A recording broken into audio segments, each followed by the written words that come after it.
नमस्कार, आप देख रहे हैं अपना उत्तर प्रदेश। मैं हूं आपके साथ सचिन चौहान। उत्तर प्रदेश विधानसभा का बजट सत्र कल से शुरू होने जा रहा है और वहीं बजट सत्र की तैयारियों को आज अंतिम रूप दिया गया। सत्र से पहले सीएम योगी की अध्यक्षता में सर्वदलीय मीटिंग हुई, जहां पर मीटिंग में सदन के सत्र को सुचारू रूप से चलाने पर चर्चा हुई है। हालांकि विपक्षी दल एक बार फिर से सरकार को घेरने की तैयारी में है। शीतकालीन सत्र के दौरान एसआईआर और स्वामी अविमुक्तेश्वरानंद का जो मुद्दा है वो खूब गरमाया।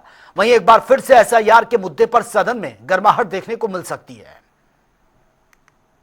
आज दो महत्वपूर्ण बैठकें हुई हैं विधानसभा सत्र के संचालन को लेकर। पहले तो कार्य मंत्रणा, जिसमें सभी कार्य मंत्रणा समिति के सदस्य होते हैं कि आगे विगत 10 दिनों के अंतर्गत किस प्रकार से कौन कौन से हमारे को बिजनेस लेने हैं।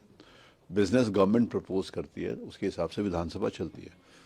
विधानसभा सुचारू रूप से चले, इसके लिए अध्यक्ष विधानसभा के द्वारा एक सर्वदलीय बैठक बुलाई जाती है, जिसमें मुख्य रूप से माननीय मुख्यमंत्री जी, जो नेता सदन है वो, माननीय नेता प्रतिपक्ष और सभी दलों के नेता होते। मैंने ये रिक्वेस्ट करी है सभी नेताओं से कि विधानसभा का मंच चर्चा परिचर्चा के लिए है।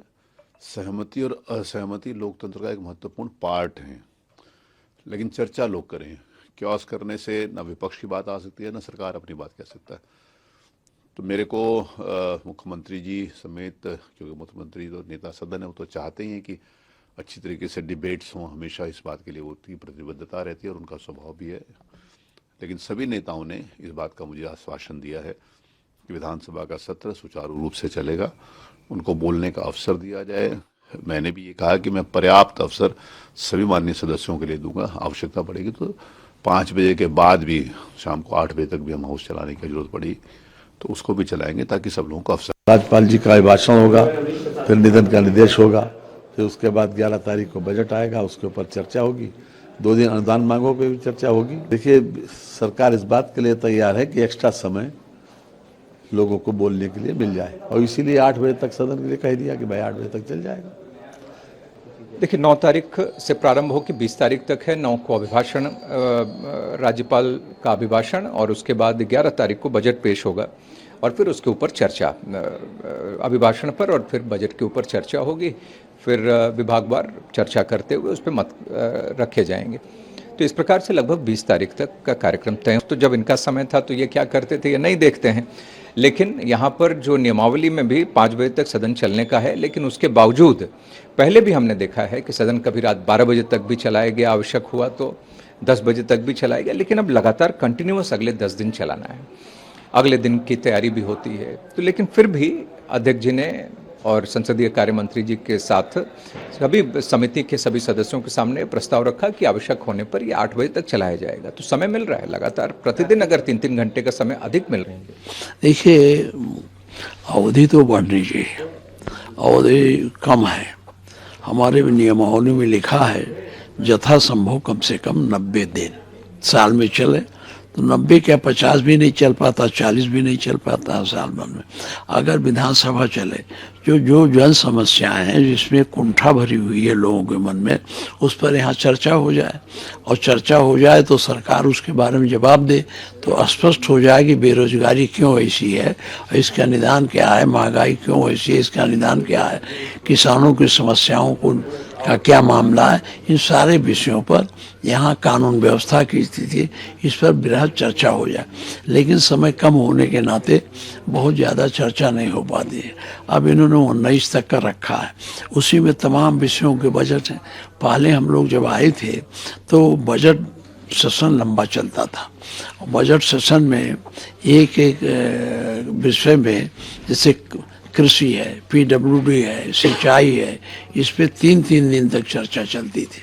लेकिन अब इसको छोड़ के घंटों में कर देते हैं और एक साथ 3 बजट पर चर्चा शुरू करा। तो बजट की जो वास्तविक।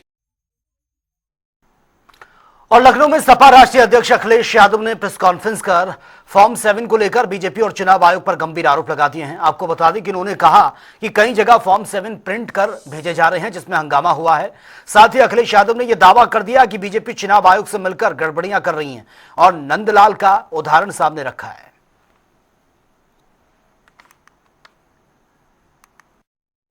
द्वापर और त्रेता के जो लोग हैं उनसे हमें बड़ी मदद मिल गई।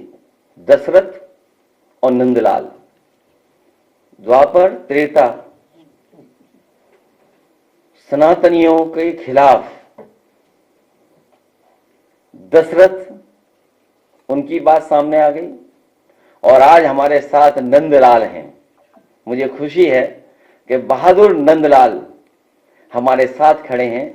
जो नंदलाल हमारे साथ खड़े हैं, ये वही नंदलाल हैं जिनके भारतीय जनता पार्टी ने दस्तखत कराए थे फॉर्म 7 में। फॉर्म 7 जो इनका भरवाया था नंदलाल का फॉर्म 7 बाकायदा भर करके, प्रिंट कर करके भेजे जा रहे हैं और कई जगह हंगामा हुआ है।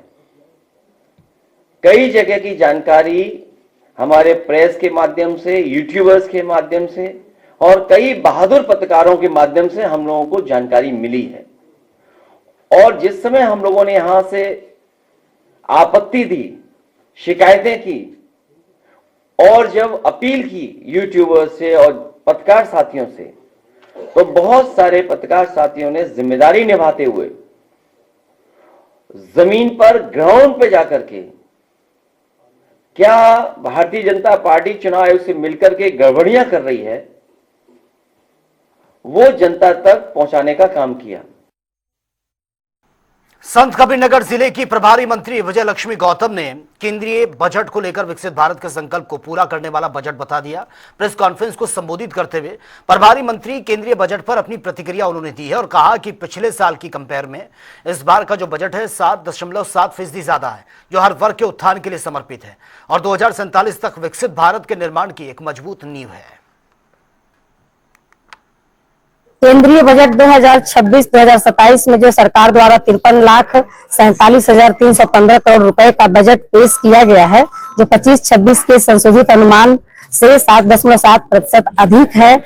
उस बजट में हर क्षेत्र में, हर सेक्टर में जो है बढ़ोतरी की गई है। तो उसके बारे में आज हमारा ये पूरा बजट था। चाहे महिलाओं का सशक्तिकरण हो, उनको उद्यमी बनाना हो, या कैंसर जैसे गंभीर बीमारियां, इसके साथ 9 और गंभीर बीमारियों के साथ जो मूल आयकर हो उसमें छूट की बात हो, या हर मैक्रो फिजिकल स्टोरी है, या सेमीकंडक्टर या रक्षा से जुड़ा हुआ सवाल, हर सेक्टर में, हर संस्थान में इसकी बढ़ोतरी की गई है। बैंकों में भी हमारा जो है हमारा आज बैंक तेजी से आगे काम कर रहा है। जैसा कि हमने आपको इसमें बताया कि हमारे गांव के महिलाओं को भी सशक्त और मजबूत करने के, उनको स्वयं अपने पैरों पर खड़े होने के लिए भी तो हमने लखपति बनाया था, लेकिन अब उनको उद्यमी बनाने का काम कर रहे हैं। मानव सृजन में भी हम ज्यादा से ज्यादा लोगों को जोड़ रहे हैं। तो लगातार गांव में रह रहे अंतिम व्यक्ति तक हमारे इस बजट का सुचारू रूप से ठीक प्रकार पहुंचे। इंफ्रास्ट्रक्चर हरदोई के प्रभारी मंत्री असीम अरुण ने प्रेस कॉन्फ्रेंस को संबोधित किया और केंद्रीय बजट 2026-27 के मुख्य बिंदुओं पर अपनी प्रतिक्रिया दी है। उन्होंने कहा कि प्रधानमंत्री नरेंद्र मोदी के नेतृत्व में प्रस्तुत यह बजट रिफॉर्म ओवर रेटोरिक के सिद्धांत पर बेस्ड है और जो कि उत्तर प्रदेश को देश का ग्रोथ इंजन बनाने की दिशा में एक निर्णायक कदम भी है। वहीं विपक्ष के विरोध में जमकर निशाना भी साधा है। उन्होंने कहा कि बजट को बिना पढ़े इसका विरोध करना लोकतंत्र के लिए सही नहीं है। देखिए, जो विरोधी पार्टियां हैं उनसे मैं ऐसी अपेक्षा नहीं करता कि वो हमारे बजट का समर्थन करेंगे। हाँ, अगर उनकी बड़ी सोच होती तो वो जरूर बोलते कि इस बजट में ये अच्छाई है और ये कमी भी है, दोनों बात। लेकिन बिना बजट को पढ़े बजट प्रस्तुत भी होता है कि उसका विरोध शुरू हो जाता है। तो ये तो परंपरा का निर्वहन जैसा है। विपक्ष का काम है सही योगदान देना। हो सकता है हमारी नीति में कोई त्रुटि हो तो आप उसको पॉइंट आउट करिए, उसको इंगित करिए, हम उसको ठीक करेंगे। लेकिन पहले ही हम्टी डम्टी बोलना, अब हम्टी डम्टी का मतलब क्या हुआ ये तो समझना बड़ा मुश्किल है। उन्होंने एक भर्त्सना सी कर दी और आगे बढ़ गए। हमने भी सुन लिया, हम आगे बढ़ गए। ये लोकतंत्र के लिए अच्छा नहीं है। लोकतंत्र के लिए अच्छा ये है जैसे कि भारतीय जनता पार्टी, हमारी केंद्र सरकार, प्रदेश सरकार मेरे जैसे। और महाराष्ट्र के पूर्व डिप्टी सीएम अजित पवार का अस्थि कलश प्रयागराज के त्रिवेणी संगम पहुंचा है, जहां पर उनके बेटे जय पवार, बहू और साथी परिवार और पार्टी के तमाम दिग्गज नेताओं ने संगम में विसर्जन किया और सभी ने उनकी आत्मा की शांति के लिए मां गंगा से प्रार्थना की है। आपको बता दें कि अजित पवार का निधन 28 जनवरी को प्लेन हादसे में हुआ था। देखिए, आज हम लोगों ने यहाँ पे अजीत दादा के चिरंजीव जयदादा पवार जी आज यहाँ पे आए और उन्होंने हिंदू रीति रिवाज से, पूरे विधि विधान से आज उन्होंने संगम में अस्थियां हम लोगों ने प्रस्तावित की यहाँ पे माँ गंगा में। और इसके साथ साथ में देश में अलग अलग पवित्र नदियों में दादा की अस्थियों को हम लोगों ने प्रस्तावित किया। और आज उन्होंने उनके सुपुत्र, उनके बेटे ने पूरे विधि विधान से दादा की अस्थियों को करके हिंदू रीति रिवाज से अपना क्रिया। चलिए आगे बढ़ते हैं बड़ी खबर के साथ। रायबरेली से बड़ी खबर है। रायबरेली से इस वक्त की ये बड़ी अपडेट। निर्माणाधीन गंगा एक्सप्रेसवे पर बड़ा हादसा हुआ। वाहन की चपेट में आई हैं सेल्फी ले रही युवतियां और हादसे में 3 युवतियों की मौके पर मौत की खबर है। 3 इसमें घायल बताई जा रही हैं। घायलों को अस्पताल में एडमिट किया गया है। दर्दनाक हादसा ये हुआ सेल्फी लेते वक्त, यह हादसा बताया जा रहा है। 3 युवतियां जिनकी ऑन द स्पॉट मौत हो गई है। 3 की हालत नाजुक है और तीनों को अस्पताल में एडमिट किया गया है। सुल्तानपुर में एक मुस्लिम युवक ने धर्म की सीमाओं को तोड़कर आपसी भाईचारे की एक अनोखी मिसाल कायम की है। आखिर क्या है पूरा मामला, देखिए रिपोर्ट। उत्तर प्रदेश के सुल्तानपुर में एक मुस्लिम युवक ने धर्म की सीमाओं को तोड़कर आपसी भाईचारे की अनोखी मिसाल कायम की है। वल्लीपुर गांव के निवासी सैयद एहसान अली ने निजी हित से ऊपर उठकर दुर्गा मंदिर के लिए अपनी 2000 वर्ग फुट जमीन दान कर दी। हमारी ज़मीन जो है ये पिछले 10 साल पहले हमने खरीदी थी इसको यहाँ पे, तो थोड़े हिस्से में जो है वो मंदिर बनी थी, तो हमने इसमें लगभग 1100 स्क्वायर फीट डीएम साहब को लिख के हमने दे दिया था मरी माई धाम को, रास्ते के लिए और मंदिर के लिए। 900 स्क्वायर फीट ज़मीन हमारी शेष बच रही थी, तो हमने कहा था कि इसको निकाल के हमको हैंडओवर कर दीजिए। मोहल्ला चूँकि हम लोग बराबर मिलने जुलने वाले सब लोग हैं, तो उनका भैया अगर ये भी दे देते आप तो बहुत अच्छा हो जाता है, क्योंकि ये कार्यक्रम यहाँ हम लोग सब करते हैं। दुख दुरिया का कार्यक्रम है, छोटी मोटी शादी ब्याह है, छोटा मोटा मंगनी है, सब कार्यक्रम यहाँ हो जाता है। तो हमने कहा भाई हम मोहल्ले से बड़े नहीं हैं, हमारे कानून को नेकपाल को चाय पिलाइए, ये लोग जाएं और ये पूरी ज़मीन जो है जहाँ मोहल्ला है वहाँ हम भी हैं, और ये होना भी चाहिए, कोई ऐसी बात नहीं है। पूरा हमने इनको दान दे दिया। स्थानीय लोगों का कहना है कि सैयद एहसान अली के इस कदम ने गांव में एकता की भावना को मजबूत किया है। अब जमीन देख ही रहे हैं, इतना पूरा बड़ा कैंपस है, उन्हीं की जमीन थी, पूरा दान किए हैं। अनुमानित लागत जो है इसमें करोड़ों की होगी। जिस तरह देश में सौहार्द बिगड़ता रहता है, जातियों को लेके, समाज को लेके, इसको आप किस तरह देखते हैं? कि नहीं, ये तो एक मिसाल है हम लोगों के लिए। बहुत बड़ा काम उन्होंने किया और हम लोग बहुत बहुत धन्यवाद उनको दिए इस बात के लिए कि कम से कम एक मुसलमान होके मंदिर बना है, उस कैंपस को उन्होंने दान कर दिया, ये बहुत बड़ी बात है। सैयद एहसान अली की दरिया दिली इस बात का उदाहरण है कि आपसी सम्मान किसी भी संपत्ति से बढ़कर है।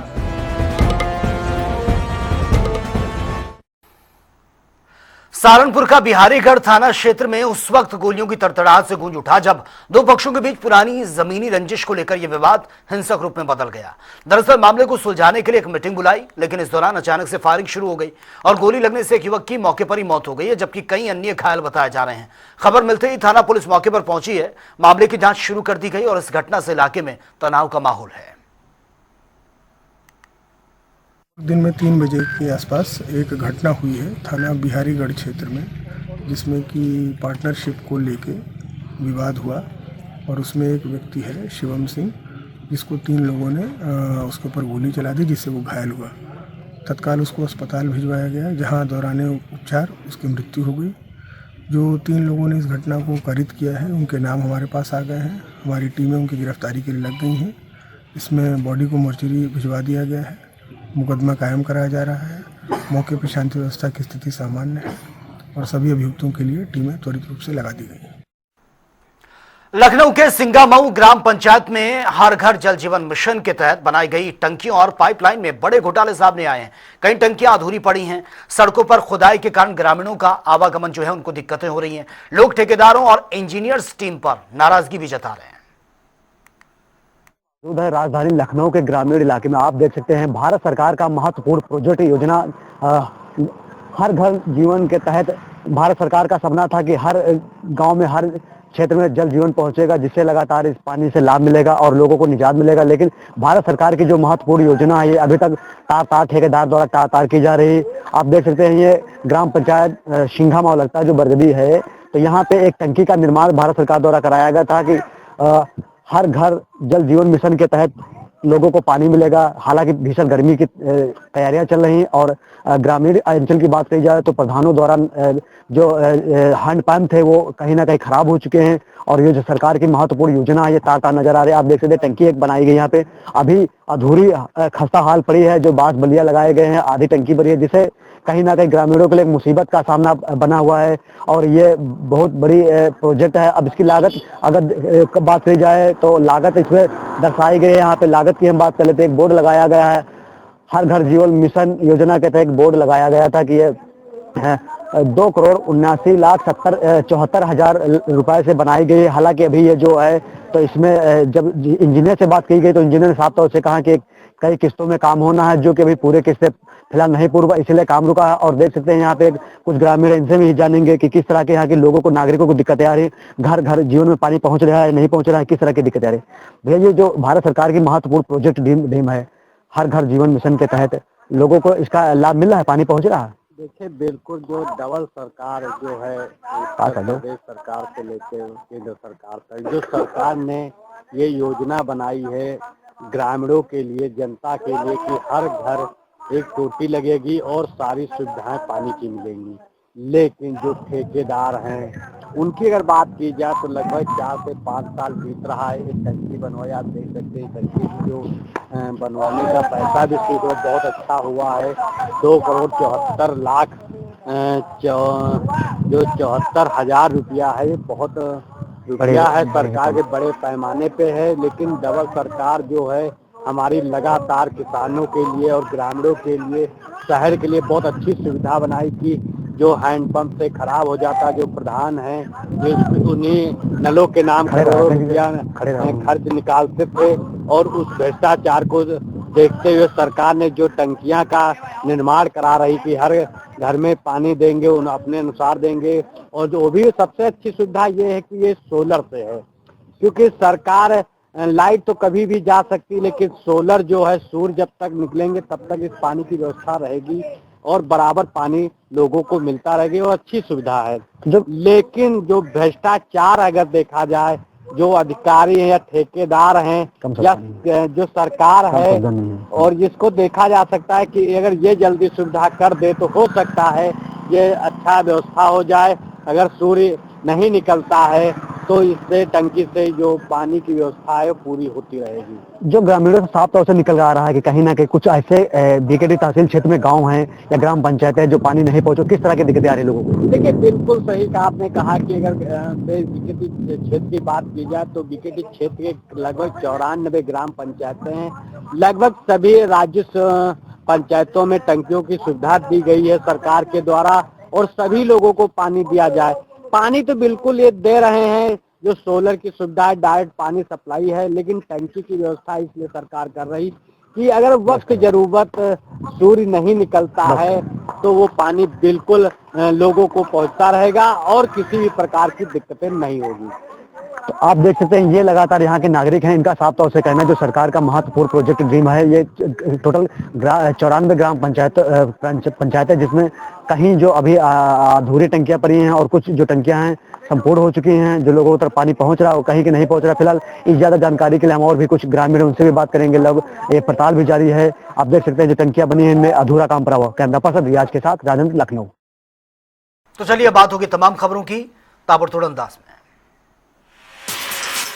फतेहपुर में इलाहाबाद हाईकोर्ट के न्यायमूर्ति राजीव लोचन शुक्ल का प्रथम जनपद आगमन जिला न्यायालय परिसर में भव्य स्वागत।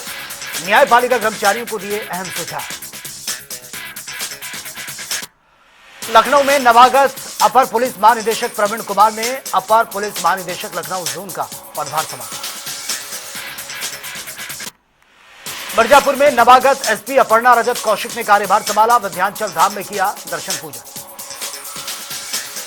कानपुर देहात में करंट से युवक की मौत का मामला, आक्रोशित परिजनों ने शव रखकर किया रोड जाम।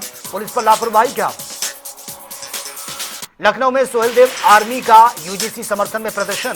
विधानसभा के घेराव के दौरान नारेबाजी, सभी कार्यकर्ता हिरासत में इको गार्डन भेजे। मथुरा के फरा थाना क्षेत्र में बछिया से क्रूरता का मामला, आरोपी गिरफ्तार, पशु क्रूरता अधिनियम में मुकदमा दर्ज। सहारनपुर में गौकशी का शक हुआ, बाग में मिले हैं गौवंश के अवशेष, बजरंग दल ने अंबाला रोड जाम कर दिया, पुलिस जांच में जुटी। भदोई में ऑपरेशन नया जीवन के तहत 54 बच्चे चिन्हित, एसपी के अभियान की जमकर तारीफ हो रही है। बाराबंकी में 302 का आरोपी पेशी के दौरान न्यायिक अभिरक्षा से फरार, पुलिस महकमे में हड़कंप।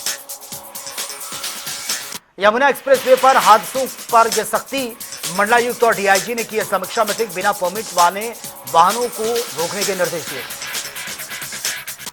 फतेहपुर में भैंस खरीदने जा रहे दो भाइयों की चलती बाइक बनी आग का गोला, युवक झुलस गया है, बड़ा हादसा टला।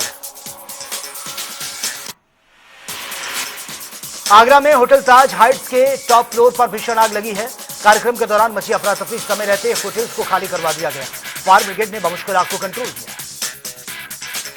अलीगढ़ में बीजेपी सांसद सतीश गौतम का मुस्लिम समुदाय पर विवादित बयान, रजवा खुदवाने को लेकर आपत्तिजनक टिप्पणी, सोशल मीडिया पर वीडियो वायरल।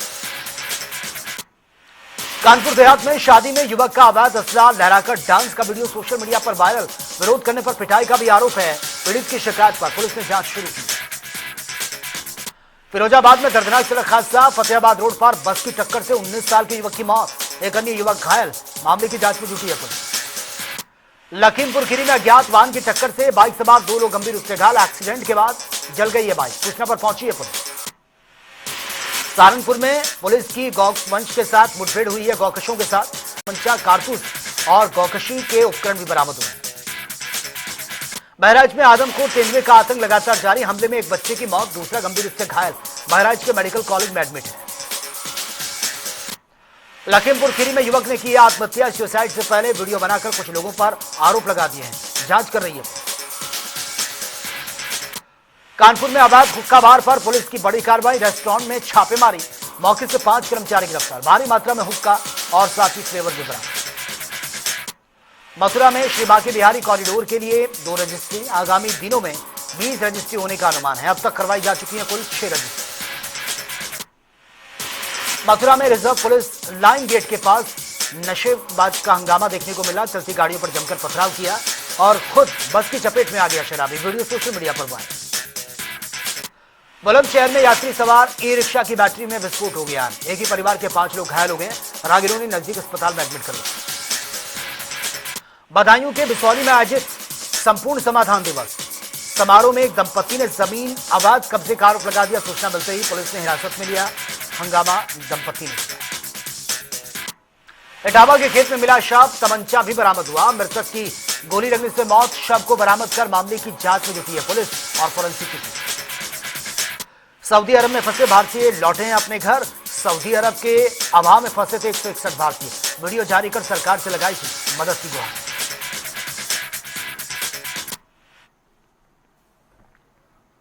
तो फिलहाल इस बुलेटिन में मेरे साथ इतना ही, लेकिन तमाम खबरों के लिए आप बने रहिए जनता टीवी के साथ। नमस्कार।